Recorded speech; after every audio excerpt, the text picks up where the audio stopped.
Olá, sejam todos muito bem-vindos. No dia 3 de junho de 2020, o austríaco Klaus Schwab, fundador e presidente do Fórum Econômico Mundial de Davos, através de um vídeo anunciou o tema anual para 2021, o The Great Reset. The COVID-19 crisis has shown us that our old systems are not fit anymore for the 21st century. It has laid bare the fundamental lack of social cohesion, fairness, inclusion and equality. In short, we need a great reset.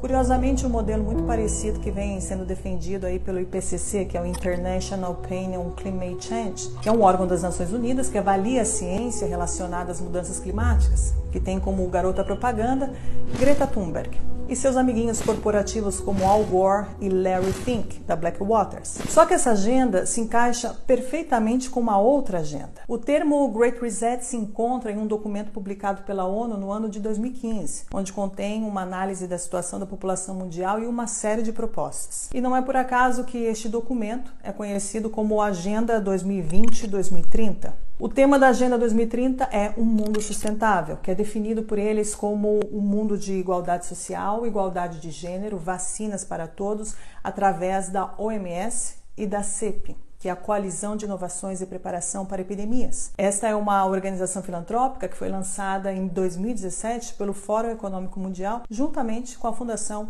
Bill e Melinda Gates. Eles apelam para o crescimento econômico sustentável, agricultura sustentável, energia sustentável, cidades sustentáveis, industrializações sustentáveis.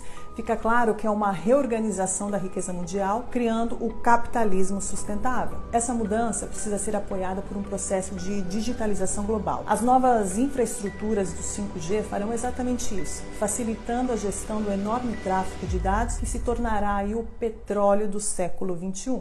O sistema financeiro será transferido para o Ether e será administrado por um sistema híbrido composto por bancos centrais e empresas privadas capazes de cunhar suas próprias criptomoedas, como o projeto Libra anunciado por Mark Zuckerberg. As pessoas que estão lidando com o reset mundial são as mesmas que criaram o problema. O problema deste sistema perverso é que os cidadãos não servem mais para nada. O objetivo das grandes corporações financeiras é estrangular a economia atual e, em seguida, apropriá-la com preços ridiculamente baixos. O verdadeiro poder que governa todo o planeta Terra, mantendo as pessoas dominadas e os governos sob controle, é o poder financeiro, na base das leis ou muitas vezes na ausência delas. Um dos projetos favoritos de Schwab é a Quarta Revolução Industrial para apoiar o bem público, especialmente abordando os desafios sociais e de saúde, incluindo aí a biotecnologia de edição de genes, a telecomunicação do 5G e inteligência artificial. David Icke, conhecido por ser o pai do complotismo, já dizia que a Big Pharma e a indústria farmacêutica de biotecnologia não deixam de ser um mal legalizado.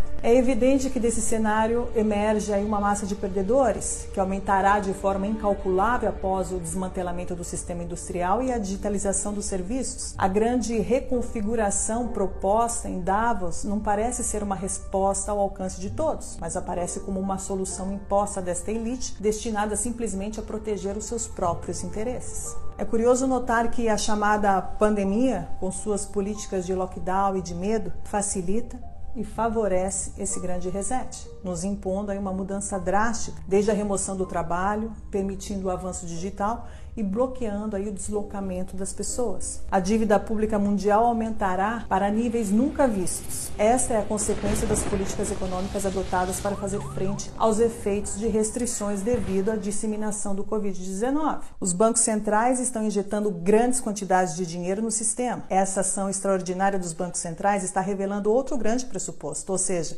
a disponibilidade de dinheiro em circulação não depende de conjunções astrais devido ao acaso, mas depende exclusivamente das escolhas dos políticos. O dinheiro pode ser criado do nada e em quantidades ilimitadas, como estamos vendo. E se no futuro algum político disser que não tem dinheiro, devemos lembrar dos trilhões de euros e dólares criados em um clique durante essa pandemia, acabando também aí com o mito da inflação. Esta agenda globalista traz consigo inúmeras mudanças e o Covid-19 só está servindo de instrumento para acelerá-la.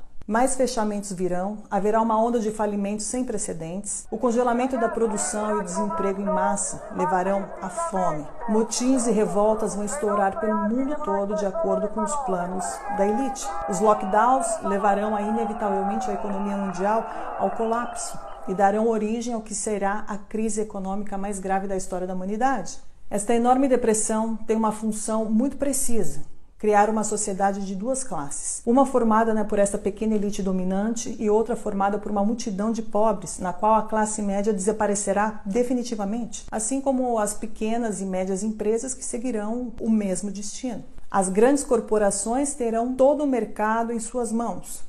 É exatamente esse o objetivo designado pelo Clube de Roma, um dos grupos globalistas mais influentes, fundado e financiado por David Rockefeller em 1972. Com a falta de empregos, as massas não terão alternativas, a não ser aceitar as esmolas do governo para sobreviver. John Perkins, ex-economista, explicou em um de seus livros, Confissões de um Assassino Econômico, o real objetivo do FMI: afundar os países em dívidas que nunca poderão ser saldadas para permitir que grandes grupos privados tenham controle total das economias nacionais. As grandes multinacionais terão domínio absoluto. O globalismo, em outras palavras, quer o fim da propriedade privada. O globalismo avança e com ele o ataque final da nova ordem mundial, onde começa a nos mostrar a sua verdadeira face. Embaixo da máscara deste falso humanitarismo se esconde uma crueldade desumana na forma mais pura do totalitarismo mais perigoso da história, como explica perfeitamente o ex-núncio apostólico Dom Vigano em sua última carta. Esta batalha não é apenas contra as instituições políticas subservientes deste plano.